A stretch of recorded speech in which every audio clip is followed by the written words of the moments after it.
Muy buenas tardes, es un gusto saludarlos. Primero quisiera agradecer a la Biblioteca Luis Felipe Molina en la figura de Marianela y por supuesto al doctor Rodríguez, coordinador del programa de posgrados, por esta ocasión tan bonita de poder compartir un rato parte de la experiencia que se ha venido acumulando a lo largo del tiempo en lo que son procesos de investigación. También dar la bienvenida a los estudiantes que nos acompañan. Algunas de ellas las he tenido en algún momento en el proceso y pues agradecer, ¿verdad? Agradecer. Espero no aburrirlos mucho.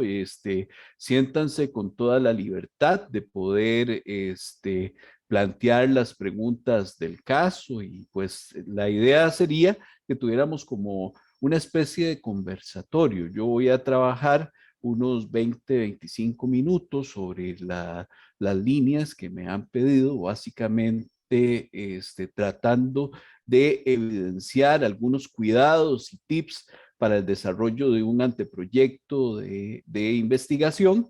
Eh, Obviamente esto tomando en cuenta las particularidades, no es lo mismo un anteproyecto de investigación para licenciatura o para maestría. Entonces, vamos a tener algunas líneas generales y la idea sería posteriormente que podamos conversar en relación con esto. Lo primero que quiero decir es que como parte del programa de innovación metodológica hemos venido ya trabajando durante algún rato, identificando algunas de las tendencias, algunos de los problemas medulares, repitentes y frecuentes que encontramos cuando un estudiante se acerca a esa aventura de desarrollar un anteproyecto de investigación. Y lo primero que tenemos que decir a este respecto es que realizar un proceso de investigación conducente a un título es un momento especial. Y cuando usted va a realizar esto, tiene un costo de oportunidad. O sea, el costo de oportunidad de realizar un anteproyecto de investigación conducente a un título, pues es básicamente el equivalente de lo que usted estaría haciendo si no estuviera invirtiendo su tiempo en eso. Y entonces uno tiene que pensar en términos de una inversión. ¿Cuánto tiempo le voy a invertir a esto y cuál es la capacidad que voy a generar producto de hacer esa inversión? Obviamente, la universidad tiene muchas modalidades de graduación, igualmente conducentes al título, pero cuando pensamos en el desarrollo de un anteproyecto en algunas de las modalidades, hay un plus que eventualmente usted puede desarrollar en términos de capacidad aplicada de investigación, que obviamente las otras modalidades también desarrollarán capacidades, pero son de naturaleza distinta. Entonces, uno tiene que pensar en términos de tres niveles. ¿Cómo es que uso el momento? ¿Para qué lo voy a usar? Y el provecho que le voy a sacar. Entonces, cuando usted toma la decisión, primer elemento a tomar en cuenta, cuando usted está terminando un programa de formación, ya sea a nivel de licenciatura o a nivel de maestría, tiene que pensar en cuál es la modalidad y la salida de graduación que más le beneficia en términos de lo que usted quiere hacer como proyecto de vida. La otra cosa que a mí me parece que es muy importante tomar en cuenta, y esto aplica tanto para la licenciatura como para la maestría, tiene que ver con cómo uso lo que sé para enfrentarme a aquello que me es desconocido. Pensemos por un momento en alguien que ingresa a un programa de maestría cuya base no es la base o el área de conocimiento de esa maestría. Básicamente este es el equivalente como que usted fuera en un avión y a, a mitad del océano le dicen que al piloto le ha dado un paro cardíaco y que usted tiene que conducir el avión. Posiblemente no hay nadie más que lo haga y entonces usted tendría que utilizar todo lo que sabe en términos de cómo transportarse para tratar de aterrizar ese avión. Y si usted nunca ha manejado carro, ni avioneta, ni afín, lo único que ha hecho es manejar una bicicleta, posiblemente todos los conocimientos orientados a desplazarse de una bicicleta los va a utilizar para tratar de aterrizar el avión. Esta es una tesis muy conocida de Vygotsky que se llama la zona de desarrollo próximo, la zona de aprendizaje próximo. Y entonces, cuando nosotros entramos a un posgrado cuya área de conocimiento no es nuestra base, básicamente la recomendación es utilizar todo lo que sabe de su línea de conocimiento habitual para tratar de hacerle frente a esa área de conocimiento que es distinta. Y entonces ahí el arte está en poder hacer, identificar los puntos de encuentro de las áreas temáticas. Y esto es especialmente importante. ¿Y cómo lograr esto? Para mí es fundamental conectar con los propios antecedentes suyos como persona y obviamente como persona que está en un proceso académico, habrá desarrollado durante este tiempo una gran habilidad para desarrollar preguntas. Y lo cierto del caso es que todos los seres humanos nacemos con la capacidad de generar muchas preguntas. ¿Cuál es el problema? El problema es que con el tiempo no solamente atrofiamos nuestra capacidad de hacer preguntas, sino que además perdemos disciplina para encontrar las respuestas. En la medida que usted conecta con sus propios antecedentes académicos y con sus propias preocupaciones originales, va a poder tener un avance en términos de lo que sería una problemática, un área de conocimiento, un área de interés para abordar un anteproyecto de investigación.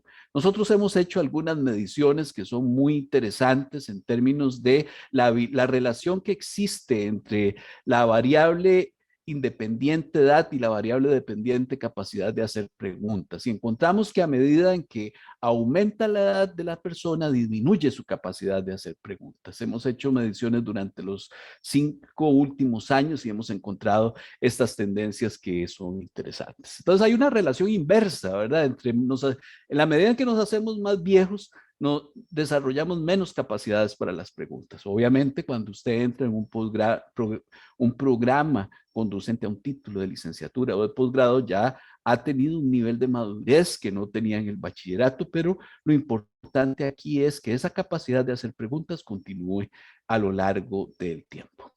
Voy a avanzar un poco más rápido por acá.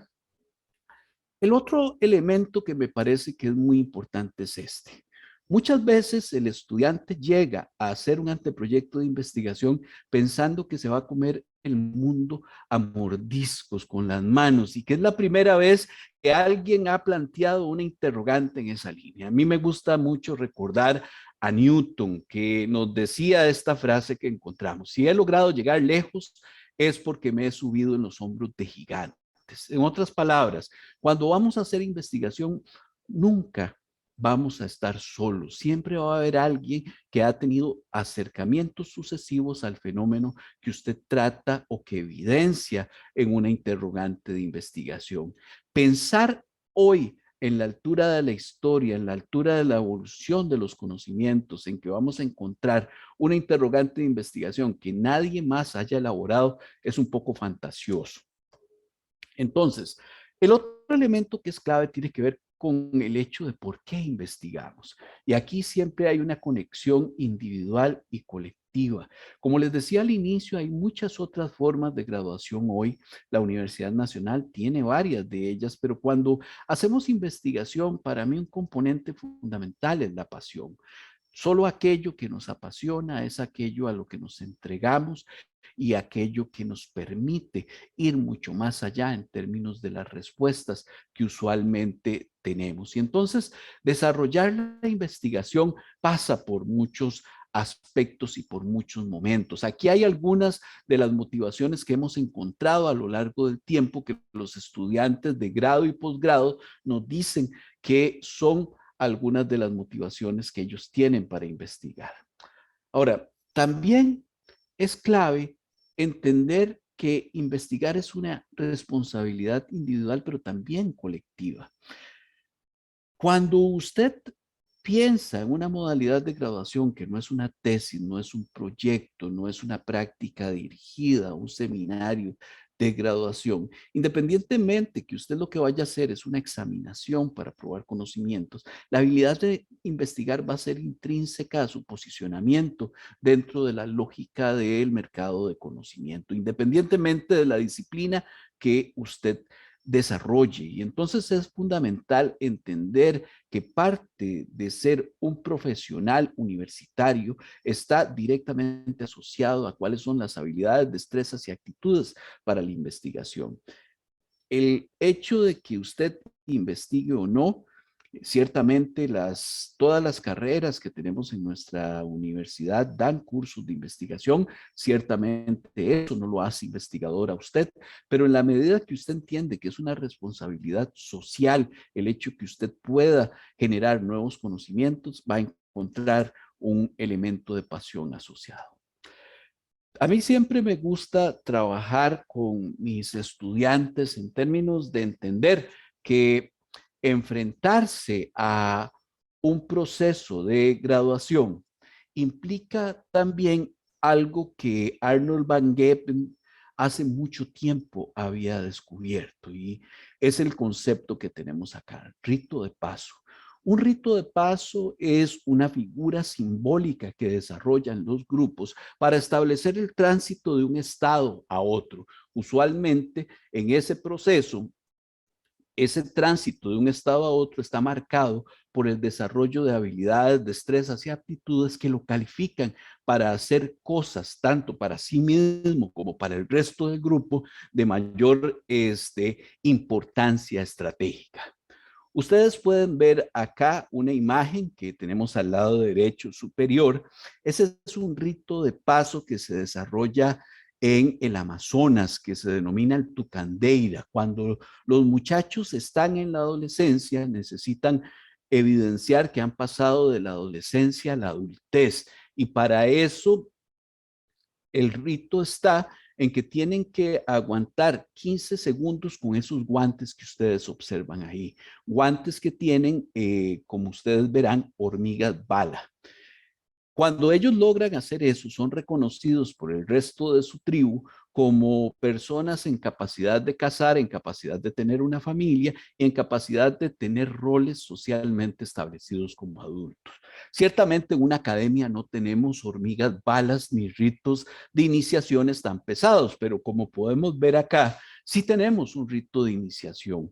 La defensa de un trabajo final de graduación ante un grupo significa ese rito de iniciación, y para poder llegar a este punto tenemos que desarrollar un conjunto de habilidades al igual que el guerrero.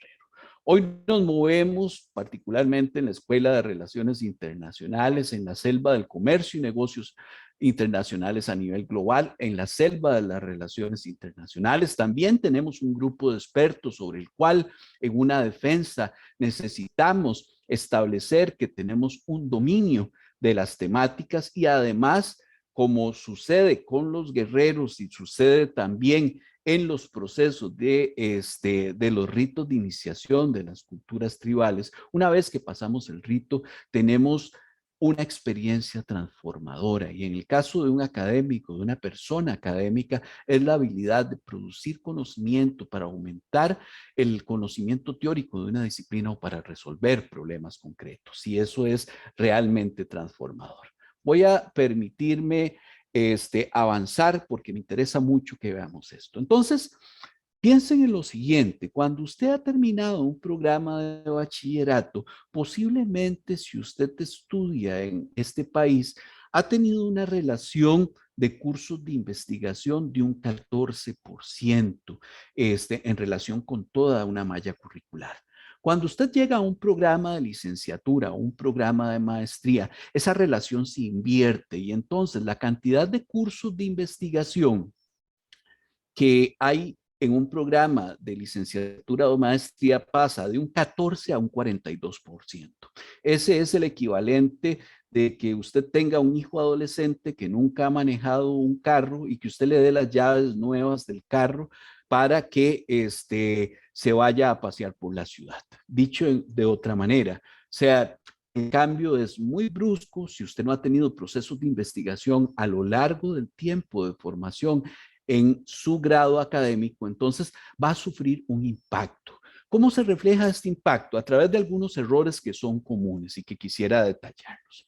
Una primera cosa que encontramos en varios de los estudiantes con los que hemos trabajado durante mucho tiempo es que Cuando no tiene clara un área de conocimiento, lo que hace es hablar y hablar y hablar de un determinado tema sin aterrizarlo.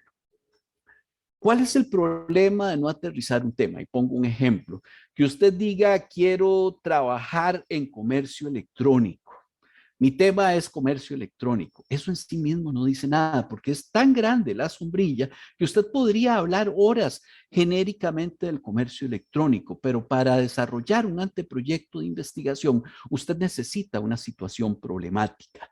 Si usted no ha logrado aterrizar de ese gran paraguas que es comercio electrónico a o una pregunta específica en el campo, seguirá hablando y hablando y hablando sin llegar a ningún punto. ¿Cómo se llama ese punto al que tenemos que llegar? Tenemos un paraguas grande que es conceptual, comercio electrónico, y tenemos que aterrizar en una situación problemática en concreto, pensando en esta línea de comercio electrónico como una empresa X, pongamos una empresa que exporta café a un mercado particular, tiene una presencia en web que le permite agregar valor a su imagen. Ya ahí tenemos una situación problemática que nos plantea otros conceptos y que podríamos empezar a aterrizar en el proceso técnico de la investigación. Otro de los errores comunes que encontramos, sobre todo en disciplinas que se plantean como disciplinas estructurales y no necesariamente disciplinas de abordaje micro, es que a veces hacen explicaciones teóricas muy grandes para llegar a situaciones muy concretas. Piensen, por ejemplo, cuando usted quiere analizar la presencia de cooperación sur-sur entre dos instancias a nivel de una región y para eso empieza a hablar de toda la teoría de la cooperación y hace lecturas y lecturas y lecturas de los clásicos de la cooperación y nunca aterrizó en cuáles eran los países, cuáles eran las líneas de cooperación sur-sur y además cómo podían operacionalizarse. Esto es el error que le digo que yo le he puesto a explicar el cielo para llegar al barrio. O sea, podemos tener grandes problemas si nos quedamos en ese nivel de abstracción teórica. La teoría es el alma de un proceso de investigación, pero para que logre cumplir el objetivo, necesitamos dominar los conceptos, no solamente recitar los conceptos. Dominar los conceptos significa entender cuál es su núcleo de significado para poderlos aplicar a esa situación específica que estamos desarrollando. Un tercer error, y este es muy frecuente, sobre todo en disciplinas que tienen una vinculación con lo político, estratégico. Usualmente cuando el estudiante va a desarrollar sobre todo su primer trabajo de investigación, piensa que ese primer trabajo es el que lo va a lanzar a la fama, el que lo va a convertir en un teórico consumado o en el que lo va a convertir en un estratega para el resto de los años con respecto a la evolución del conocimiento de esa disciplina. Eso es un grave error. ¿Por qué es un grave error? Porque cuando usted está desarrollando sus primeras experiencias de investigación, si la plantea desde esta perspectiva, la probabilidad de fracaso es muy alta. Y hay que entender una cosa fundamental. El trabajo de graduación es un requisito donde usted debe demostrar el manejo teórico, técnico y operativo de los conceptos para resolver un problema o para aumentar el caudal de conocimiento teórico sobre esa situación, no para hacerse famoso. Ya llegará, si usted quiere continuar su vida académica, momentos, otros momentos de investigación, una maestría, un doctorado, un postdoctorado, donde si usted aspira a la fama, podrá hacer esas profundizaciones académicas. Si es su primer trabajo de investigación, piense en productos de investigación, en problemas de investigación que puedan ser manejados con los recursos que usted tiene a su haber en ese momento y con los tiempos necesarios para que usted, haciendo algo de una calidad óptima, no se enrede en elucubraciones teóricas y metodológicas, sino que pueda cumplir con toda la ruta que se espera de ese proceso de investigación.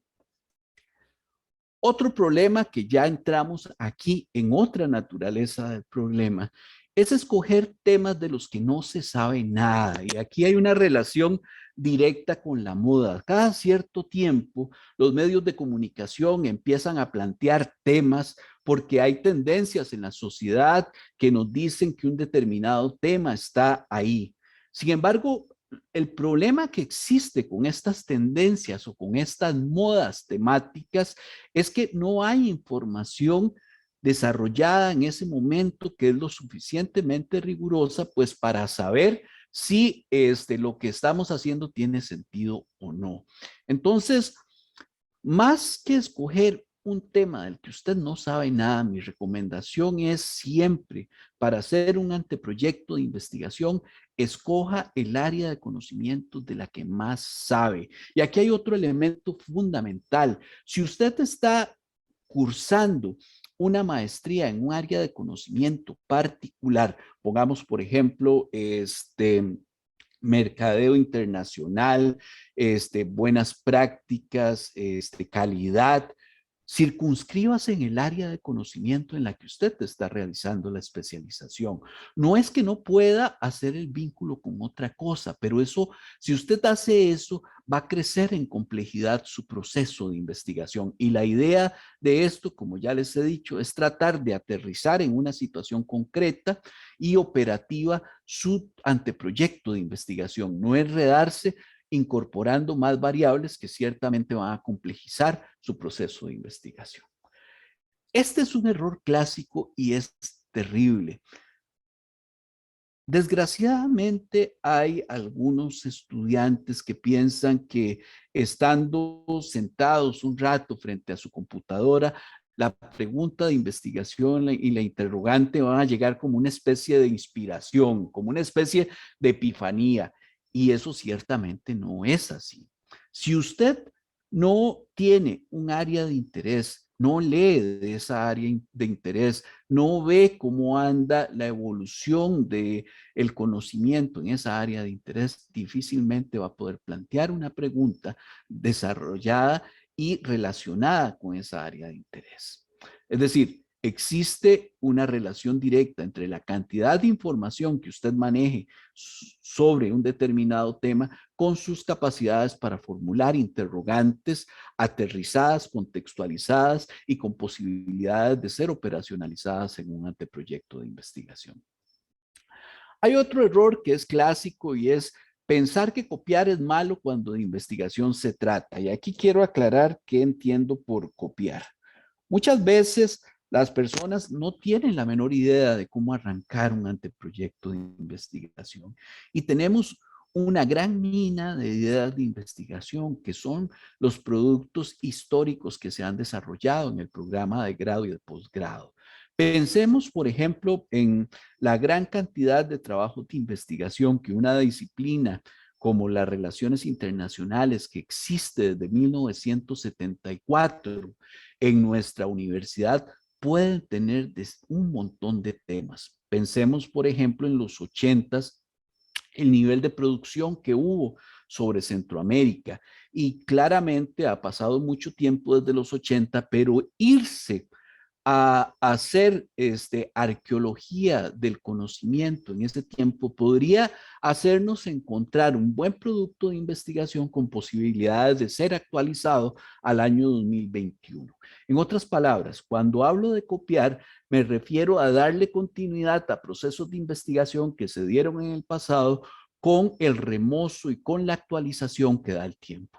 Eso es científicamente válido, es deseable, ayuda a un área de conocimiento a prolongar a nivel del tiempo su conocimiento especializado y ciertamente es un gran aporte para las disciplinas que se practican en una academia. No hay nada de malo en hacer eso. Lo que ciertamente no se puede hacer es plagiar, pero visualizar un producto generado en un contexto y seguir la ruta a los niveles actuales es algo que se hace prácticamente en todo el mundo en investigación, que es deseable y que además da muchos resultados valiosos.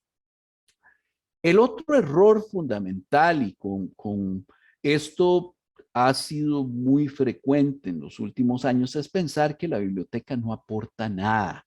para desarrollar el anteproyecto de investigación.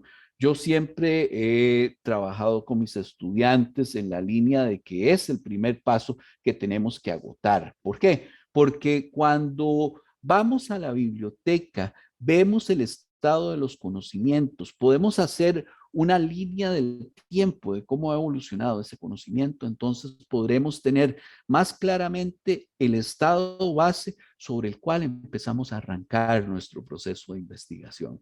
Mi recomendación respetuosa, aprovechemos los recursos que tenemos en las bibliotecas, pensemos en las tesis, en los proyectos que están sistematizados, en los artículos que se generan a partir de revistas especializadas, como las revistas que tenemos en la Facultad de Ciencias Sociales. Eso nos va a dar el punto de arranque de nuestro anteproyecto de investigación y es mejor invertir tiempo en eso y no invertir tiempo frente a la computadora que no nos va a llevar para ninguna parte. El error número 8 es este, y este es tremendamente común. Hay algunos estudiantes que cuando están en el proceso de establecer un área de necesidad de investigación para propósitos de un anteproyecto, se siente muy insegura en términos de la solidez de su idea de investigación, pero cometen un gran error. En lugar de acercarse a gente que sabe más que ellos sobre el tema, se acercan a gente que sabe menos del tema con el afán de sentirse más seguros. Y ciertamente cuando llegan a un tribunal o llegan a defender su idea en un curso de metodología de investigación, si esto ha sucedido, posiblemente van a ir conducidos al fracaso. Si usted quiere desarrollar un anteproyecto en esa idea, en esa preocupación, en esa pregunta que ha definido, rodéese de gente que sepa más que usted. Eso le va a ayudar a depurar su idea de investigación, a aterrizarla, a ver cómo formularla de manera tal que pueda llevarse a cabo en un tiempo con objetivos realistas y con una estrategia metodológica que esté en concordancia con su pregunta y con el enfoque teórico que ha decidido utilizar. El error número 9 es que el estudiante a veces piensa en términos de corto plazo también. Antes les decía que uno de los errores era pensar en cosas muy grandes para hacerse famoso. Aquí el error es pensar en algo muy específico que no le permita pensar en una estrategia de largo plazo para asumir un tema como tal. Entonces, aquí hay que entender que si usted tiene aspiraciones para estar en la academia o quiere involucrarse en el mercado, yo siempre le digo a los estudiantes, piensen que la tesis de licenciatura abre una primer llave que es desarrollar un conjunto de preocupaciones y de líneas de investigación para la maestría. La maestría le ayuda a usted a consolidar esas primeras hipótesis iniciales sobre esa área de conocimiento y la tesis de maestría o el proyecto de maestría, si usted está llevando una maestría profesional, le ayudará a consolidar lo que sería su tesis doctoral, pero es mejor pensarlo en largo plazo. Entonces, un requisito que deben tener los temas es que deben ser temas interesantes y sobre los cuales pueda producirse en ese largo plazo.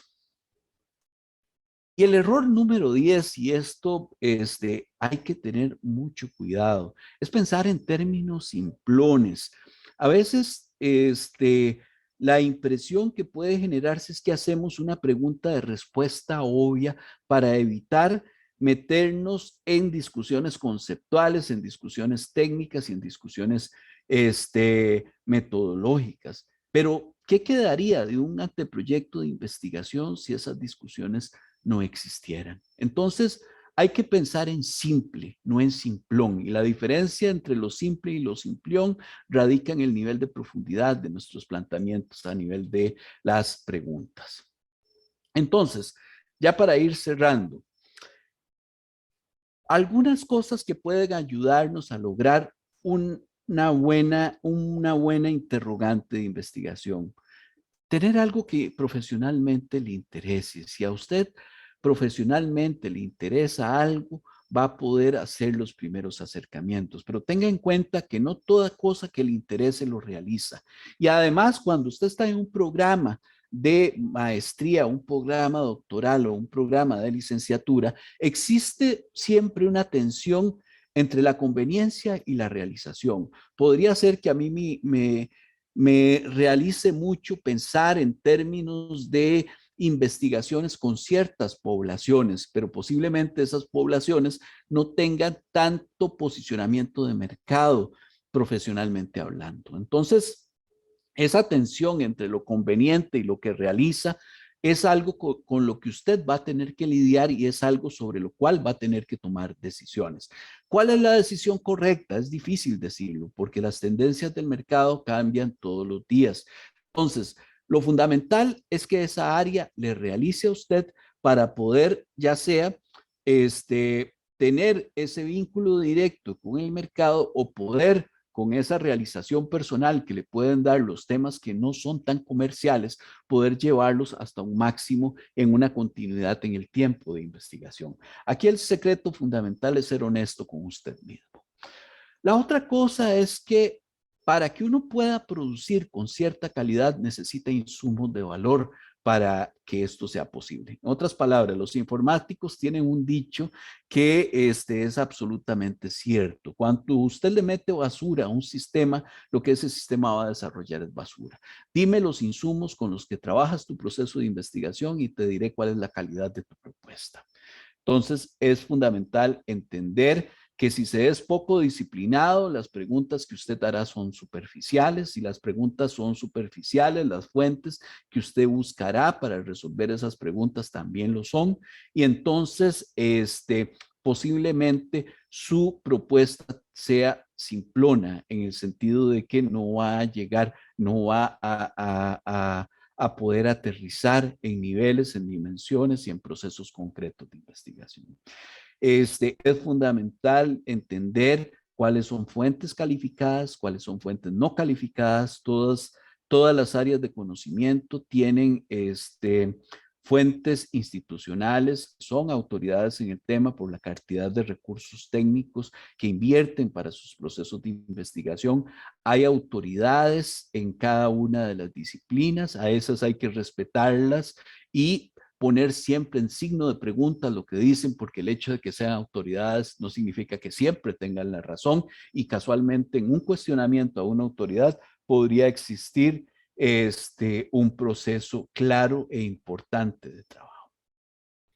Y el paso 3 tiene que ver con un arte que está relacionado con pasar del tema a la pregunta lo antes posible. ¿Cuál es la diferencia entre un tema y una pregunta? La pregunta es amplia, quiere atraer, el tema es amplio, quiere atraer la atención, debe tener delimitaciones y la pregunta es específica, es concreta, es unilateral en términos de lo que busca responder. Entonces, el tema puede ser abstracto, pero la pregunta debe ser concreta. Hay que desarrollar esa mira telescópica. Y al preguntar hay que tener en cuenta algunas delimitaciones, tiempo, espacio y la estrategia. ¿Qué quiere decir una delimitación estratégica? Hay preguntas que podrían formularse, pero que no se van a poder responder. Tenemos que buscar preguntas que además de que estén bien delimitadas en el tiempo, estén bien delimitadas en el espacio, puedan responderse. El punto clave es, entre más aterrizada esté la pregunta, es más fácil llegar a resultados. Y hay una prueba que nunca falla. Usted puede hacer la pregunta. Si usted le enseña la pregunta a alguien que no es de su campo de conocimientos y esa persona entiende la pregunta, posiblemente está al frente de una buena pregunta de investigación.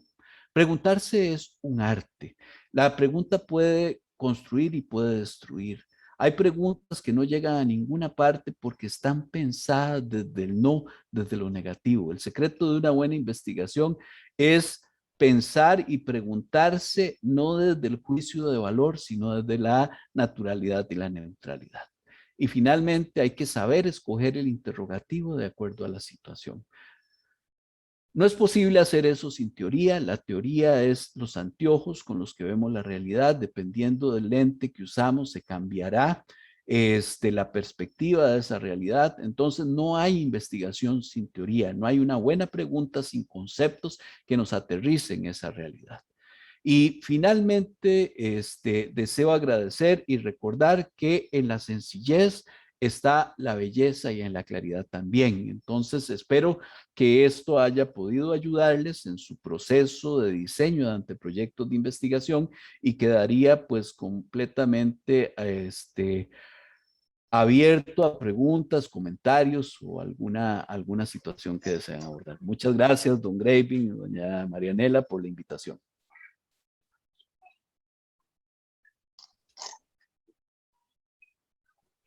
Gracias a usted, profesor, por acompañarnos. Entonces, abrimos tal vez el espacio de preguntas o comentarios por parte de los estudiantes. Igual por el profesor Graving Rodríguez, si tiene eh, algún punto para referirse. Bueno, en primer lugar, tal vez mientras los estudiantes, aquí veo caritas conocidas o nombres conocidos, se animan a hacer alguna pregunta. Quisiera nada más como hacer un pequeño cierrecito de cosas muy específicas que señaló el profesor Luis Diego, que siempre lo he dicho que si en mi proceso de formación hubiéramos tenido este tipo de cosas, tal vez muchas desilusiones hubiéramos podido solucionar en el camino. Recordarle a los estudiantes, a las personas estudiantes de nuevo, es un proceso que genera un sacrificio, como lo decía el profe Luis Diego, o sea, hay que saber que voy a tener, que hay un costo de oportunidad, ¿verdad? Que lo exponía muy bien el compañero y preciso. Un tema de disciplina, que yo lo converso mucho con los estudiantes, no se hagan planes muy ambiciosos, hagan planes realistas. Hagan planes realistas, les digo. El otro tema es que a todos nos pasa. Yo creo que la persona que lo dice que no le ha pasado, puedo asegurar que miente. No pensemos en un gran proyecto, en una gran idea, y si la pensamos, no nos desilusionemos cuando nos aterrizan, porque a veces sentimos una desilusión. Es como, vamos a ver, como que me están, decimos indirectamente, atravesando el caballo. No, no, no. O sea, me están ayudando a que tengo que hacer ese proyecto. Después uno se da cuenta en el camino. Por dicha me ayudaron, porque si no, nunca hubiera llegado. El hecho de lo que señalaba el profesor, uno siempre se sube en los hombros de los grandes que ya han escrito sobre el tema que uno tiene. Entonces, cuando ya hay un tema, ubíquese a leer sobre ese tema, delimítese un poco a leer sobre ese tema. Hoy es un gran reto porque hay muchísima información disponible. Entonces hay que poder de poder trabajar con esos temas y cómo los podemos agrupar. Como lo decía el profesor, el comercio electrónico es un tema tan enorme que no dice nada. Para comercio electrónico en pequeñas, grandes empresas del sector productivo, de el sur de Costa Rica, ya me dice algo. Buscar trabajos que ya se han hecho de referencia, no sentirnos esto de copiar. Gracias, Luis Diego, por haberlo agregado y explicarlo, qué significa. O sea, es que ya alguien lo escribió, ¿cómo lo adapto? Entender que una investigación que se ha hecho, por ejemplo, para el sector de manufactura, es la artesanal en México, es completamente diferente si hago un estudio del sector manufactura de producción de tela artesanal en Costa Rica, porque las condiciones cambian, la gente cambia, las variables cambian. Podríamos ir en la misma línea, podríamos verificar, pero que eso también le da al estudiante esa iniciativa y no se sienta aturdido de eso. Después mencionaba de la cuestión del corto plazo. A veces queremos que la tesis esté lista en 6 meses, en 3 meses, entonces hacemos un plan de trabajo ambiciosísimo.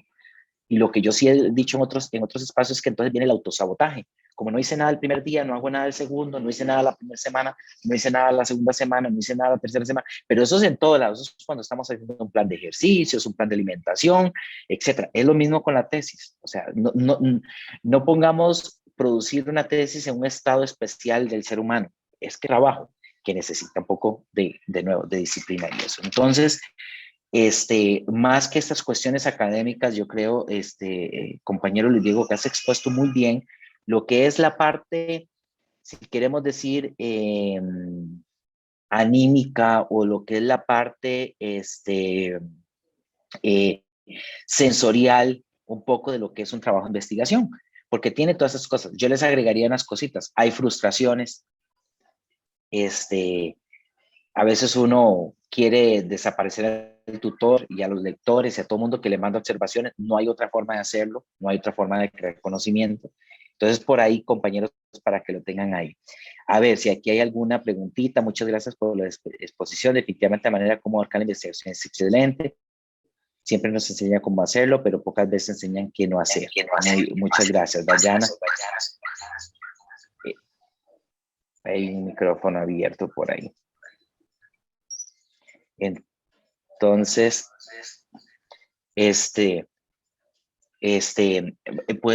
pues eso, o sea, tener ahí. Si no hay preguntitas, vamos quedando por acá, porque también la idea es que sea corto, que también el profesor lo tenga. Si hay algo que preguntar, alguna duda, pero de nuevo, o sea, disciplina, buscar el tema que queremos trabajar, buscar literatura, dónde nos podemos guiar, la pregunta de investigación, cómo vamos abordando la pregunta de investigación. Nunca había hecho este ejercicio que dijo el profesor, que me parece súper bonito, es decir, la pregunta a una persona que no es nada del área, a ver si entiende esa pregunta, si tiene claro.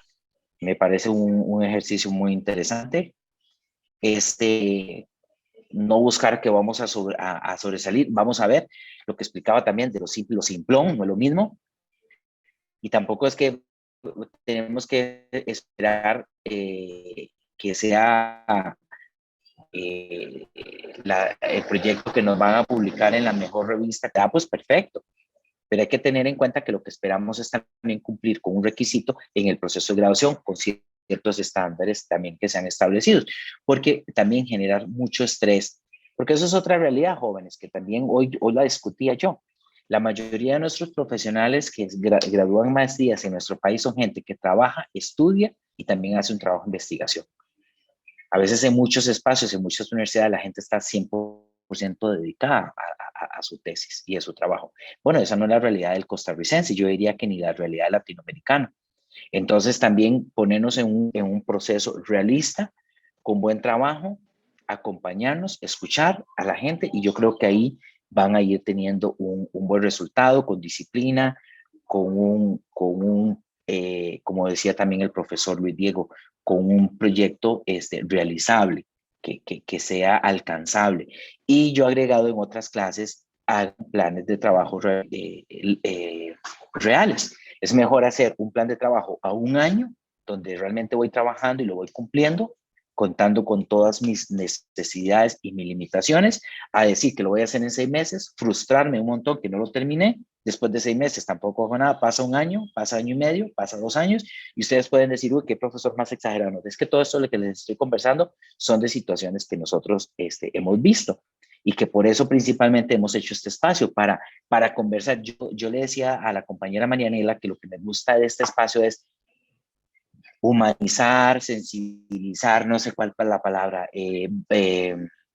ponerlo en modos coloquial, que es la investigación. Dejarlo de ver como algo que hacen solo los académicos o la gente que le encanta la investigación. No, es que es un proyecto para cumplir con un requisito también en el proceso de obtención del título. Yo de mi parte no tendría nada más que agregar, compañero, más bien que darte las gracias. Eran más que comentarios, estoy de acuerdo con todos los consejos que nos has dado. Creo que ayuda mucho principalmente a manejar la frustración. A mí cuando me han preguntado qué es lo que más duro del doctorado para usted fue, para mí lo más duro del doctorado fueron manejar los tiempos de frustración. Punto. Ahí está mi respuesta. Esos tiempos en los que sentía que no iba para ningún lado, que era difícil, fueron mis tiempos más difíciles. La teoría, escribir, revisar, volver a revisar, estaba bien, era un tema que me encanta, etc. Oscar, claro que sí. Muchísimas gracias, profe. Profesor Luis Diego, vamos a ver, tengo una consulta tal vez un poco complicada, porque también es un poco existencialista. Vamos a ver, cuando uno empieza ya a desarrollar un tema, se enamora del tema, ya plantea la justificación, los objetivos y demás, siempre me ha surgido para mí un gran obstáculo, que es el tema del abordaje del estado del arte y cómo empezar a plasmar prácticamente todo ese conocimiento que tenemos en mente y en mano en el documento escrito, por si tuviese alguna recomendación, que para mí principalmente es el mayor obstáculo. No, muchas gracias, Oscar. Es una excelente pregunta. hay dos elementos fundamentales con el estado del arte. Usted ahora lo decía muy bien. Uno se enamora del tema. Y los amores, usted entenderá, don Oscar, que pasan por periodos de mucho acercamiento y de mucha distancia. Cuando uno busca el estado del arte, siempre me gusta imaginarlo como ver con quién ha andado esa enamorada o ese enamorado. Y entonces cuando usted va a buscar cómo es que ha sido trabajado el tema, desde qué perspectiva metodológica, qué objetivos se han puesto, cuáles han sido las técnicas de investigación que han utilizado y cuáles son los hallazgos de conocimiento. Usted puede ver primero si su amor sigue tan apasionado como el principio y posiblemente perderá algo de la ilusión de ver que ya posiblemente algunas de sus ilusiones en términos de estrategia metodológica, de objetivos, de técnicas de investigación ya han sido cubiertos, pero descubrirá también nuevos alcances teórico-técnicos y metodológicos para acercarse al fenómeno. Ahí es donde su anteproyecto de investigación gana y es mejor precisar a ese punto cuando usted encuentra quizá que ya el tema, como usted lo quería trabajar, ya ha sido elaborado, que ha sido elaborado recientemente, o bien que usted reafirma que esa preocupación de investigación en los términos conceptuales, metodológicos y técnicos ya le abre un nicho de especialización en el tema. Entonces, el reto son dos retos. Si usted encuentra en el estado del arte que ya la manera en la que usted lo ha trabajado o en la que usted planteaba trabajar el tema ya ha sido cubierta, entonces puede hacer ajustes que lo lleven a encontrar un punto central que sea nuevo o que sea innovador en el área de conocimientos, o a reafirmar efectivamente que esa perspectiva desde la cual usted está manejando el tema es una perspectiva que le aporta al tema estructuralmente hablando, ¿verdad? Es muy importante que esto lo haga con buscadores especializados. Nuestro sistema de bibliotecas tiene una gran cantidad de buscadores especializados, por lo cual la universidad paga mucho dinero. Es de lo mejor que existe en investigación. Tenemos muchísimos recursos y hay que aprovecharlos porque están ahí para nuestro beneficio. Yo siempre me encanta trabajar con cuadros específicos, con eso que le decía, quién es el autor, cuál es la nacionalidad del autor, cuáles fueron los objetivos, la pregunta de investigación, la metodología utilizada y los tres principales hallazgos. Cuando usted tiene un cuadro para desarrollar ese estado del arte, cuando tiene un cuadro donde al menos existan 15 autores, usted ya va a poder ver algunas tendencias temáticas y eso lo va a ayudar a tomar decisiones operativas con respecto a lo que sería el marco metodológico del anteproyecto. Ojalá, don Oscar, eso le pueda ayudar para que no experimente esa frustración, ¿verdad? O ese desamoramiento en el proceso de formulación. Ahí, Oscar, si me permite, yo le agregaría lo que dice el profesor. Uno cuando está haciendo esto, el estado del arte, entonces uno empieza a buscar temas o personas o autores que han escrito sobre lo que uno está viendo. Y lo que dice el profesor, uno se lleva con una gran sorpresa. Es como que si me lo estuviera prediciendo, lo que yo estaba pensando, pues resulta que ya alguien lo abordó. Pero mira, esa persona lo abordó desde la parte del transporte. Yo lo estoy abordando desde la parte de la gestión, si estoy hablando en cadena de suministro. Me estoy dando cuenta que esta persona metodológicamente utilizó una encuesta. Yo metodológicamente estoy pensando utilizar un estudio de caso.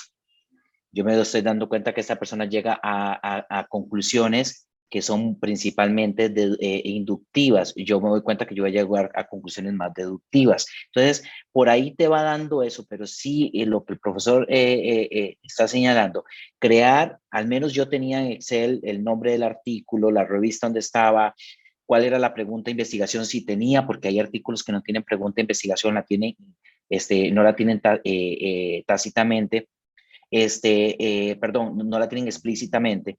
Después iba a la metodología que habían usado, después iba a los alcances, después iba a las conclusiones y después ponía lo que eran los gaps. Ah, mira, por aquí. Entonces yo más bien mi abordaje, entonces yo lo puedo ir desviando por este lado.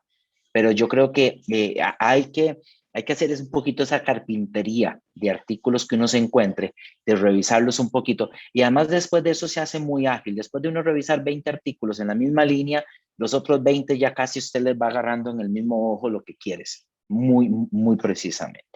Para principalmente delimitar eso. Y otra cuestión, y no sé si el compañero por aquí, hay un momento en que hay que decir, ya no reviso más. Ya, suficiente. Ahí si algún lector te hace una sugerencia de un tutor, de algún autor o de algo, lo revisas. Pero hay un momento en el que hay que parar. Principalmente los días de hoy que es tantísima la información que hay un momento que usted tiene que decir, ya estoy listo. Ya, espera, no sé, compañero, cómo lo ves. Sí, sí, ciertamente, porque puede terminar uno, sobre todo cuando uno trabaja, por ejemplo, temas de tecnologías, temas donde los conocimientos evolucionan todos los días muy rápido, ahí las delimitaciones temporales ayudarán mucho, ¿verdad? Porque podrían haber hallazgos que surgen después de la delimitación que usted se puso y no se contemplarían. Nada más, don Oscar, si me permite, básicamente este es un cuadro básico de lo que sería el trabajo del estado del arte, el autor, el título, el lugar, las variables, el objetivo general, la metodología y las conclusiones. Cuando usted lee esto horizontalmente, ve la consistencia metodológica del trabajo y cuando lo lee verticalmente puede ver las tendencias en cada uno de los aspectos que ha trabajado y eso le va a ayudar a tomar decisiones. Eso era lo que quería enseñárselo porque a veces hay muchas formas de hacerlo. ¿Cuál es la mejor? La que le funcione para su proceso de investigación. Muchísimas gracias a ambos. Con mucho gusto. Aquí dice, bueno, Dayana, Sofía dice que muchas gracias, profesor Lidia, con mucho gusto, Sofía. Muchas gracias por las recomendaciones. Y Oscar también, muchas gracias. Para nosotros es un gusto, es viernes, todos estamos un poquito cansaditos, pero como les decía a ustedes, sean 5, sean 10, esos son espacios que yo seguiré pensando que en la academia se tienen que hacer, porque yo como estudiante, de verdad que me hubiera gustado sentir más cerca el proceso de investigación, no sentir lo que eso era como de profesores o de gente que le encanta mucho leer o que le encanta mucho escribir. Todos lo podemos hacer, todo lo podemos lograr. Y también muchas gracias a la compañera Marianela, que también saca el ratito, que nos ponemos. Y lo que decía el profesor Luis Diego, acérquense a la biblioteca, revisen las bases de datos, aprendan a usar los recursos de la biblioteca, los recursos de las bases de datos. Ya les he dicho que hay momentos en que tal vez no hacemos las actividades en estos horarios, pero a veces se graban. A mis alumnos les he dicho que por favor sigan el canal de la biblioteca central para que también verifiquen. Ahí hay cositas que son interesantes y a la compañera Marianela por esta disposición de ella incorporarse para ponerle también cara a la biblioteca y que ustedes se den cuenta que son recursos que están ahí, que ella con mucho gusto también les puede ayudar, los puede guiar y que todos podemos usar ese recurso y aprender. Bueno, muchísimas gracias. De mi parte, igual reiterar que como encargada de la biblioteca estoy a la disposición. Si en algún momento desean contactar alguna reunión personalizada, con muchísimo gusto. Por el Face de la escuela también se comparte charlas que la Biblioteca Central, la Biblioteca Joaquín García Monge, dan más especializadas y que les puede servir a ustedes muchísimos también, muchachos, en el proceso de investigación. Y como lo dijeron los profesores, sepan que la biblioteca está de la mano con ustedes también. Muchas gracias.